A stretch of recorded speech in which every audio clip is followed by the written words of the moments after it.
నమస్తే, welcome to SR news. నేను సంగీత. BRS ఎమ్మెల్యేలు పార్టీ మారడంపై ఆ పార్టీ అధినేత కేసీఆర్ కీలక వ్యాఖ్యలు చేశారు.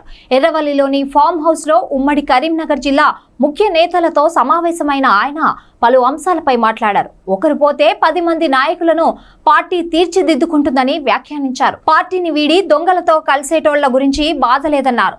తెలంగాణ సాధించిన మనకు గిదో లెక్కనా అంటూ కామెంట్స్ చేశారు. సమైక్యవాదులతో కలబడి నిలబడి అత్యంత కష్టతరమైన తెలంగాణ రాష్ట్రాన్ని సాధించామని కేసీఆర్ గుర్తు చేశారు. ప్రస్తుతం నెలకొన్న పరిస్థితులు ఒక లెక్కనే కాదని, పార్టీ నుండి పోయి దొంగల్లో కలుస్తున్న నాయకుల గురించి ఏమాత్రం ఆలోచించవలసిన అవసరం లేదన్నారు. ఒకరు పోతే 10 మంది నాయకులను పార్టీ తీర్చిదిద్దుకుంటుందని చెప్పుకొచ్చారు. చేరుకోవాల్సిన మైలురాళ్లు ఇంకా చాలా మిగిలి ఉన్నాయని కేసీఆర్ అభిప్రాయపడ్డారు.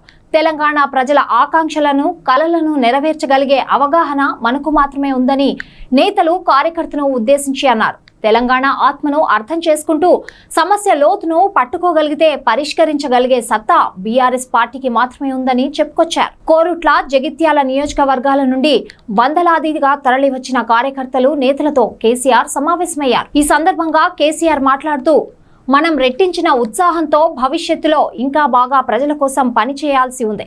ప్రజలు అవకాశం ఇస్తే గత 10 ఏళ్లు చిత్తశుద్ధితో రాజీ పడకుండా ఉద్యమ ఆకాంక్షల సాధన దిశగా లక్ష్యం ప్రకారం పనిచేసి ప్రగతిని సాధించాం.